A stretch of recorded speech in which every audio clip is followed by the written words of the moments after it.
एक एमएलए बनता है, वो फिर एमएलसी बनता है, फिर राज्यसभा का सदस्य बनता है, और फिर वो जब वो लोकसभा का सदस्य बनता है तो 4 पेंशन लेता है। और आपसे कहा जाता है कि हम पेंशन नहीं देंगे, क्योंकि अंग्रेजी में 4 एडिटर बैठे हैं, वो आर्टिकल लिखते हैं कि गवर्नमेंट को ये बोझ नहीं उठाना चाहिए। वो पैसा जो सरकार आपके पेंशन में खर्च करती, वो पैसा किसको जाता है? 5 बड़े उद्योगपतियों को जाता है जब उनका धंधा चौपट हो जाता है।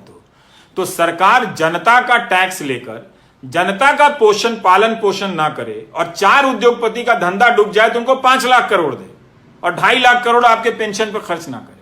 और कहा जाता है कि आप एनपीएस में निवेश करें। क्या हम और आप एक ही योग्यता रखते हैं? मान लीजिए कि मेरे पास 10,000 है और आपके पास भी 10,000 है, यहां पे 100 लोग हैं, सबके पास 10-10 हजार है। क्या सभी लोग बराबर क्षमता रखते हैं शेयर बाजार में निवेश कर अपने निवेश को बढ़ाने की? उनमें वो क्षमता है, दृष्टि है? मुझ में तो नहीं है, बहुत सारे लोगों में नहीं होगी। क्या उनको छोड़ा जा सकता है?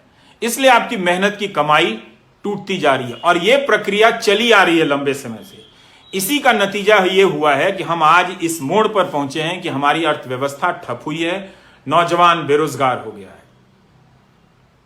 तो आपकी जो नौकरी है वो व्यापक आर्थिक नीतियों से जुड़ी हुई है।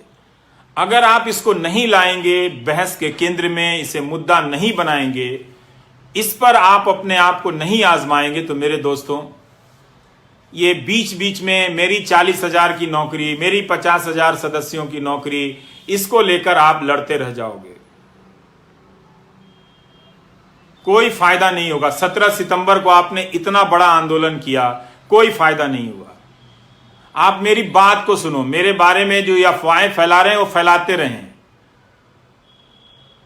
आईटी सेल का यही काम है। उनको मालूम है कि मैं बुनियादी सवाल कर रहा हूं और ये वो सवाल है जो 2017 से उठाने के कारण मेरा मजाक उड़ाया जाता है, पर मैं जानता हूं कि ये गलत हो रहा है। इसका शिकार मैं भी हूं। अगर अर्थव्यवस्था नहीं बढ़ेगी तो मेरी भी कमाई नहीं बढ़ेगी। हम जैसे लोग जो ऊपर जा रहे हैं नीचे सड़क के नीचे आ जाएंगे। और आपको तो जीवन में 10 साल या 5 साल के लिए ऊपर जाने का भी मौका नहीं मिलेगा। मुझे तो मिला भी, लेकिन मेरे जैसे बहुत कम लोग हैं और आप जैसे जो मुझसे ज्यादा काबिल हैं, आप लोगों को एक सिस्टम की नीतियों के तहत बर्बाद किया गया। आप समझिए इस बात को। आपको जिसका भी समर्थक रहना है बनिए, लेकिन रोजगार के सवाल पर जुनून पैदा कीजिए, धर्म के सवाल पर नहीं, जाति के सवाल पर नहीं, वरना आप बेरोजगारी के दौर से गुजरते हुए बुढ़ापे में जाएंगे और तब आपके लिए वो 1,000 रुपए सामाजिक सुरक्षा के लिए होंगे, जिसे प्रधानमंत्री ऐसे बताते हैं जैसे 1 करोड़ रुपए उनकी झोली में डाल दिया हो। अपना पेंशन बता दें विधायकों का या सांसदों का, उसकी तुलना में अब आप और हम रिटायर होंगे तो 5,000 रुपया पेंशन नहीं होगा हमारा। हम कैसे जिएंगे, ये हमारा सवाल है।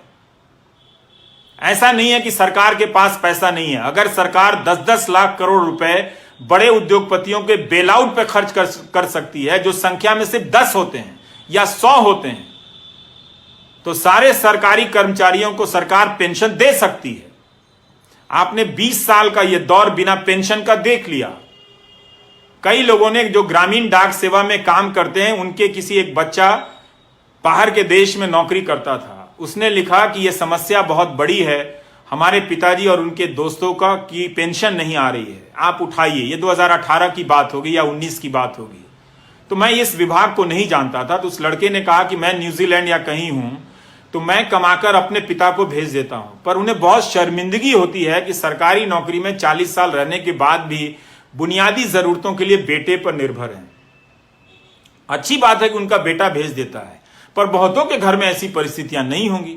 उन्होंने बताया कि उनके पिता के कई दोस्त गरीबी में मर गए, इलाज की कमी के कारण मर गए। ये कब तक आप गोदी मीडिया का न्यूज चैनल और आईटी सेल देख देख कर ये तमाशा करेंगे? कब तक होने देंगे? इससे आपको क्या मिला? यह आपको समझने की जरूरत है। इसीलिए मुझे लगा कि मुझे नौकरी पर चर्चा करनी चाहिए। मैं क्यों पढ़ रहा हूं एक अर्थशास्त्र? ये मेरे काम का हिस्सा नहीं है। आज भी दो नेताओं ने कुछ बेहुदगी